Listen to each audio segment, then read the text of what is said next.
Okay, my name is James Williams Jr. This is Kung Fu Family number 2. This video is about acting in Virginia and the hardest parts of being an actor and being discovered and living on the East Coast is just that. Alright, so let's begin with this. My name is James Williams Jr. I am 5'3" and a half. I weigh about 123 pounds, give or take a pound, 125 soaking wet. Alright? I am a veteran of the United States Army. I have been attempting to break into this business since the year 2000, which was the year of the dragon. Alright?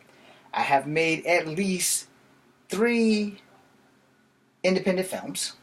That being Dragon's Breath, Fallen Dragons was my first, and Path of Ascension, or The Path of Ascension, depends on which DVD you actually have, because I couldn't spell them correctly, and what I was trying to spell, I actually spelled the other thing, but they both mean the same thing. So, thank you, Webster's Dictionary. Anyway, so those were my 3 movies, and I turned one movie into a webisode series called Guardians of the Earth. However, in the midst of my Guardians of the Earth, I gave it to my friend to put special effects in, and it got stolen. So that's one reason why no one knows who the hell I am. There are clips of it on my YouTube page. There are clips of it on my Facebook page. There are clips of me editing it. I have shorter hair. There are clips of me trying to put a revamp on it and putting it out there. And all of that's failed. So hopefully by summertime, if I can get what I need, I will try to put everything together as good as I can without special effects so that you can see the premise of what I was trying to do as for what I actually done. Now, the bottom line is this. I live in Charlottesville, Virginia. I wanted to put my city on the map. However, things went... Sorry, I got hair in my mouth. Things went from bad to worse with the alt-right thing, so now my city's on the map, but not for the positive locations and filming and stuff like that.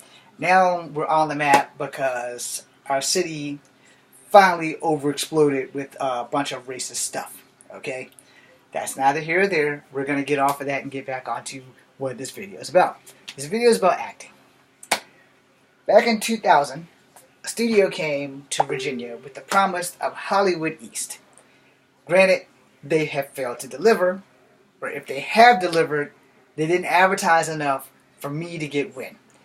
When they did advertise, I was the first person there, and I was the first person that they sent the hell away.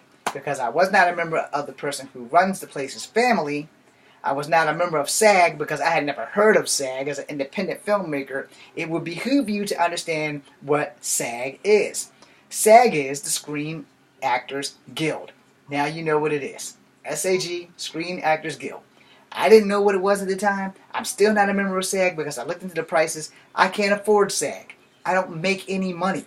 And since I don't have a real job and I'm working as best I can, and there aren't any auditions in Virginia that you can just pick up and say, hey, I want to go do that. And if you're in the theater, you may have a fighting chance. But I'm not in the theater because if you're going to be a theater actor, you really need to be trained and trained well. I was trained by 2 actors here. One was a professional actress. She did a TV show. She, I guess, gave up acting, moved here, got married, had a child. She was my high school teacher. Then I had another actor who was my college teacher, and I learned a lot of stuff from him. However, unfortunately, I'm a better improvisation actor than a classically trained actor. I do better improving, which means it's off the top of my head, where scripted, are you Feng Chao Wao? Yes. Well, Feng Chao Wao, I've come a very long way to kill you. And in return, Feng Chao Wao was like, oh, you must be Tao Ching Ping. Yes, I am Tao Ching Ping. Well, it is a damn shame that you're gonna die. And then Tao Ching Ping would say, I'm not the one that's gonna die. You're gonna die. I've come a very long way to kill you. You bastard. So you see how that works out. In the editing room, they'd fix all of that. Which is why I like making movies and TV versus being a theater where someone could probably throw something that could really damage yourself because people carry tomatoes to theaters? I don't know. But I know I'm not a theater actor. I know that I'm not that good. So, the studio came. I went to the studio. They told me they didn't make kung fu movies. was the first lie. But the guy told me, go make a kung fu movie, bring it back, we'll see. So I made a kung fu movie, and I paid 2 copies. I sent one to Sundance, which they immediately sent it back with a rejection note because my movie lacks substance. Well, let me explain how this works when you're making an independent film before I go into the other thing. First off, when you're making an independent film and you have no money, you get volunteers to help you film. You can't pay them, but you can get their faces out there. Most people don't have anything to do on a Saturday. Let's make a film.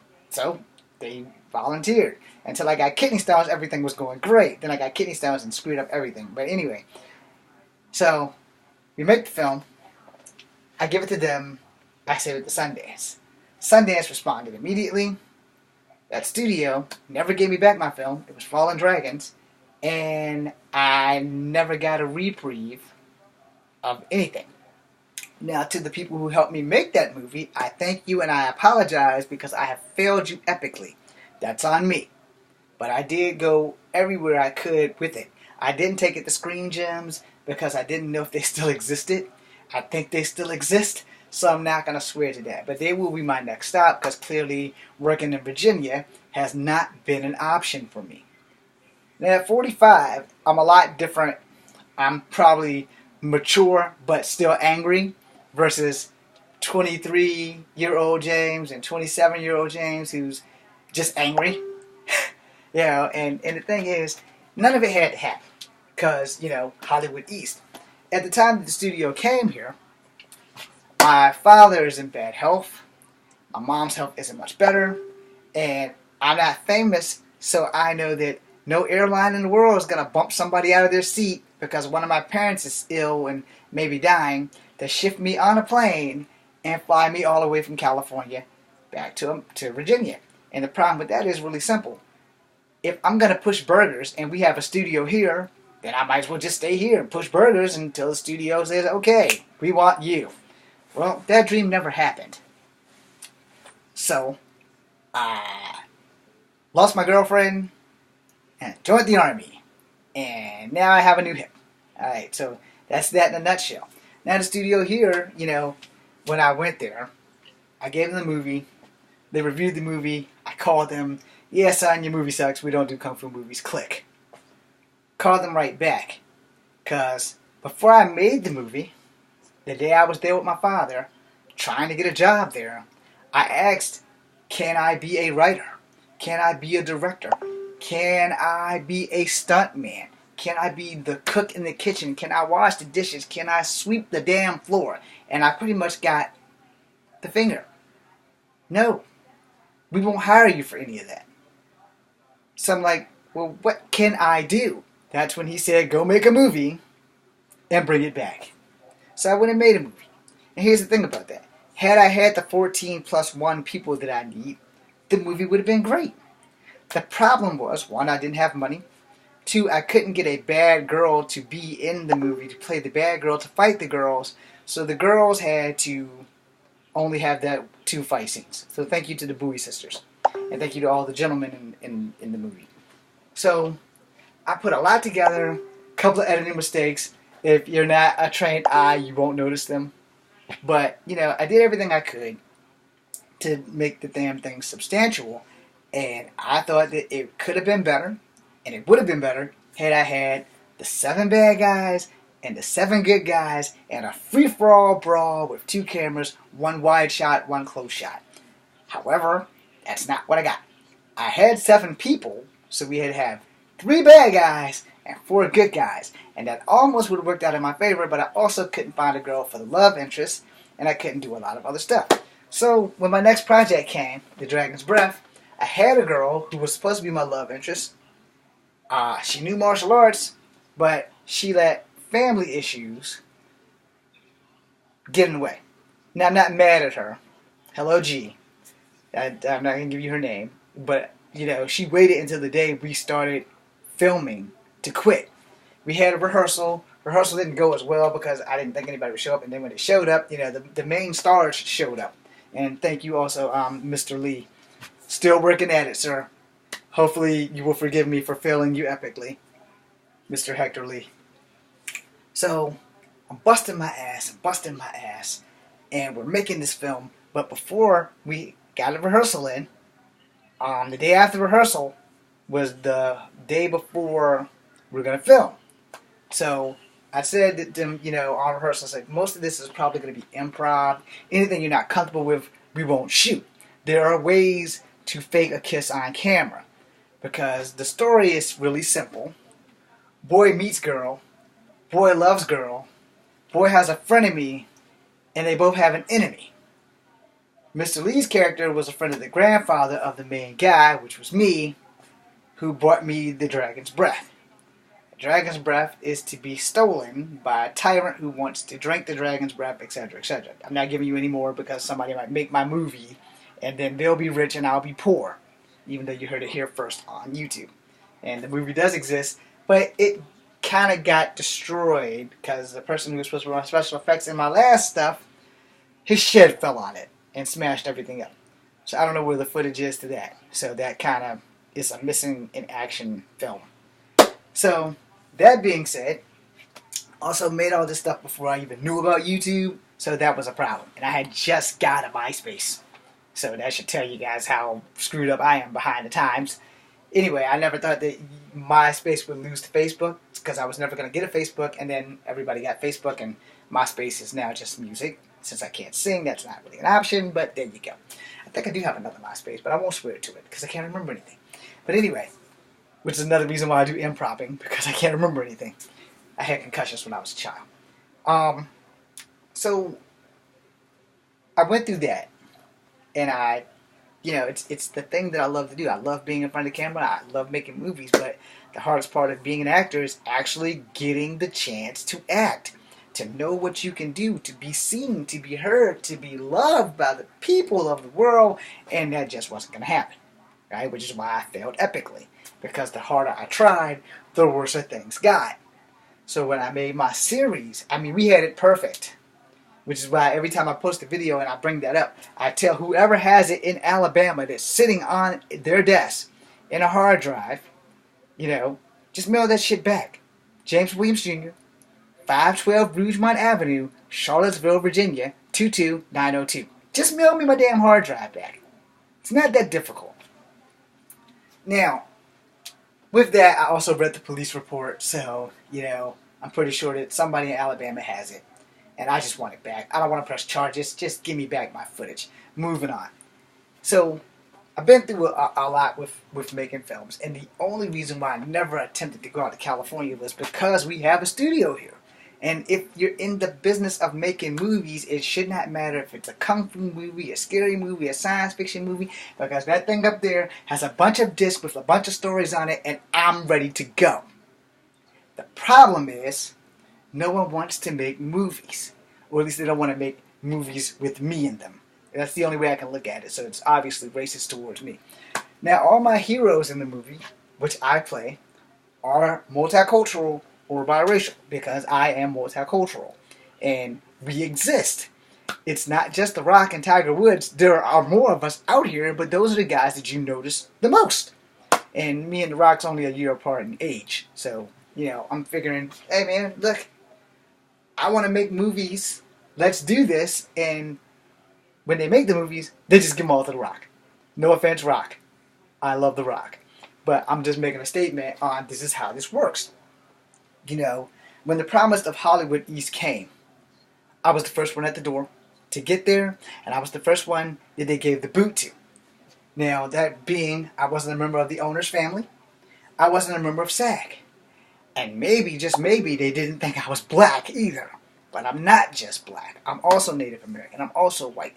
I've gone on every casting call from John Casablanca to everything under the sun that has come through Virginia and has stopped at the Omni, the Sheraton, the Holiday Inn, the Days Inn. If there was a casting call, my little 5'3" ass was there. And every time I didn't get my SpongeBob card, I got, Mr. Williams, you have a fire and desire. You're a good-looking man, but you're not what we're looking for.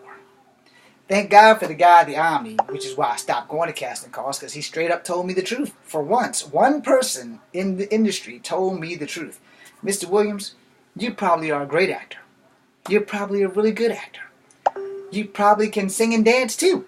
But you're not what we're looking for, because to be honest with you, we have this list. If we're looking for somebody mixed, you would have been top dog for that. But we're not looking for somebody who mixed that is a male. Alright? If you were a female, we could pull you right in, right here, right now, and whisk your ass off to train you and get everything straight. You should look into theater, Mr. Williams. Because at least in theater, you'll probably be working. Okay, this is where I get racist. So let me apologize now, because I'm about to make a racist statement. I'm not a racist, but I'm going to make the most racist statement that you're ever going to hear, because this has been a conflict of interest in most theater companies. There are no black people in Shakespeare except for Othello. So, therefore, that just means Shakespeare didn't really see a lot of black people when he was writing this stuff. There's no one else I can probably play in a Shakespeare play, because I only know 3 people in Shakespeare's play. I know the old man in Caesar, Beware of the Ides of March, learned that one in school. I know Othello, learned that one in school. And then there's Puck from A Midsummer's Night's Dream, What Fool These Mortals Be. Outside of that, I don't give a damn about Macbeth, Macduff, and all the other people to be or not to be. And my life has been worse than Romeo and Juliet's, minus the poison and the knife to the gut. You understand where I'm going with that. Now, a couple of years back, for those who are old enough, for those in the 40 and below, in the 30 to 40 class, we will remember when they did a Jesus Christ Superstar. Not the one with John Legend. The one way before that, where it was live. It wasn't the movie with the black guy singing and the white guy was Jesus. This was a black guy who played Jesus Christ Superstar in Manhattan, and there was a big uproar. Entertainment Tonight covered it, Inside Edition covered it, I think Nightly News might have covered it, but it was a good performance. They got great reviews, except for the fact that the guy playing Jesus was black. There was no problem except for that fact, and people went butt-ass crazy about it. They didn't like it, they didn't want Jesus to be black, and all this other stuff, and I'm like, wow. The fact that the actor might be a good actor kind of sucks. And that's kind of bringing it back around to where I stand today. Today, there are over 15 to 25 independent filmmakers smack dead here in Charlottesville. And in Virginia itself, there's probably a total of 50 or 60. The problem is that none of us know each other, or if we know each other, none of us want to work together, because no one wants to try and bridge that gap to make movies to have people of different ethnicities in the driver's seat to be the lead. And I have a strong policy of filming, especially if I'm filming my stuff, I'm the lead. Unless I can find someone who can play it better than me, which I generally try to do, because that way I can test my directing skills. But see, if I make a Kung Fu movie, it has to be me, because I know a lot of Kung Fu. Even with this hip replacement, I can still do camera tricks to make it look some kind of awesome, since I'm not supposed to be doing martial arts, even though a week or two ago I did the blindfold bird box challenge with my nunchucks and the chain. Anyway, that being said, I was going to grab my nunchucks, but they're not here. Or at least, they're not in grabbing distance. So I was going to do that. However, unfortunate, I also said, let's not do the bird box challenge, let's not do the duct tape challenge, which is also on my video, and anything else, because those are some very dangerous things to be doing in the first place. But for making films, I have busted my ass for over 15 years, and I haven't caught one break. Actually, I take that back. I caught one break for some university guys. They were going to make a movie. It was going to be a Kung Fu movie, and I was going to play one of the henchmen. The problem was there was a fight in production, and they canceled the movie. They never told me to cancel the movie until the guy met me on the street after making me practice the 619 for 2 months. For those who don't know what the 619 is, Google Rey Mysterio, 619 West Coast Pop. They made me practice the spinning through the ropes thing, and I was getting pretty damn good at it because I had to spin through 2 bars, which is the only reason why I got the role, because I was small enough to do it. So that would be, I would grab them and I'd come through and kick the guy. Well, we pretty much worked it out, and then nothing happened. So, and acting is full of stuff like that. I'm going to make a second video about acting, so brace yourself.